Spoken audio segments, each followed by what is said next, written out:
I said, oh, it's a company that owns and operates real estate in a tax-efficient structure. To which my little one turned to her sisters and said, I told you Daddy's job is really boring. So that was helpful as a contrast.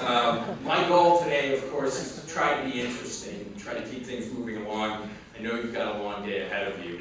I'm going to talk a little bit about Blackstone, our real estate business, talk about the impact of the global credit crisis, and then try to answer some questions you may have on different areas where we're active: housing, Europe, Asia, rising interest rates, the role of the public markets, and then hopefully we'll have a little bit of time for some of your actual questions. Blackstone, our real estate business. As Jimmy said, we've got $79 billion of equity under management. If you take into account the debt on the properties, it's probably something like $130 billion of assets around the globe. It spans things like single-family homes in the US, office buildings in London, shopping centers in Turkey, IT parks in India, warehouses in Australia, apartments in Brazil. Very broad span. We have stakes in large public companies, including Hilton Worldwide, Brixmor, Extended Stay, and Gecina in Paris. We have a big debt business, including a publicly traded mortgage REIT called Blackstone Mortgage Trust. We do mezzanine lending, we invest in CMBS. In all of that, that combination of that platform gives us great insights into what's happening around the world in terms of the global economy and in real estate markets around the world. Now, people sometimes ask, how did your business get so big? And I'd say it's pretty straightforward. It's really all about performance. We have delivered for our investors in our global business 17% net returns over 20 plus years, and we've had less than 1% realized losses. And that's what we focus on every single day, which is delivering great returns for our investors.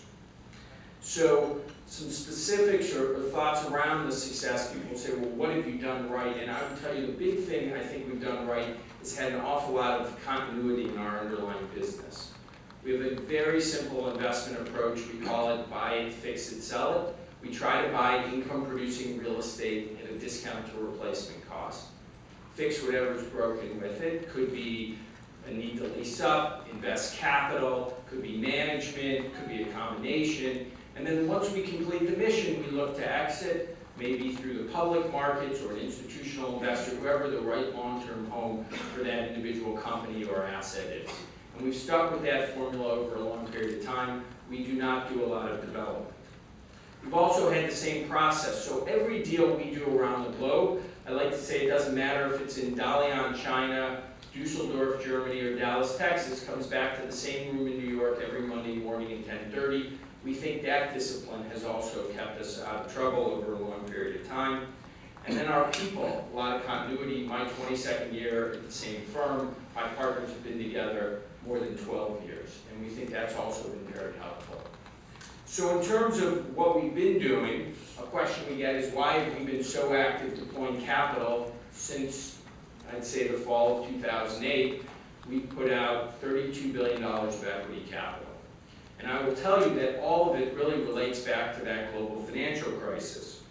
The crisis had very negative macroeconomic impacts, we all know. Growth slowed dramatically around the world, not just in developed, but in developing markets as well.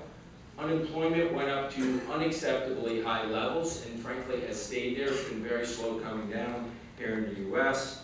Deficits skyrocketed around the world, and we learned fun new terms like austerity and sequestration.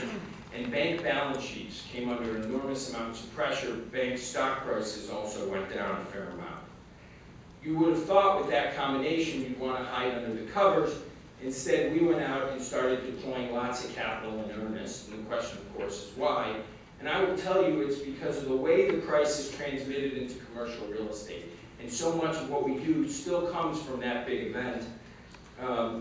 Basically, what the crisis did was suck capital out of a very capital-intensive industry.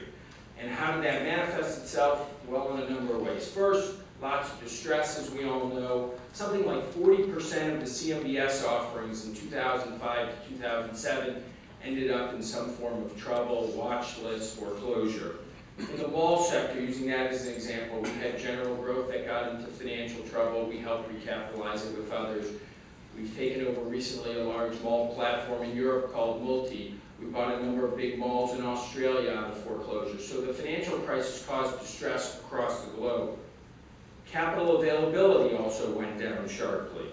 In our world, opportunistic real estate, most of our big competitors were banks who were forced to exit the playing field either because of performance or regulatory changes.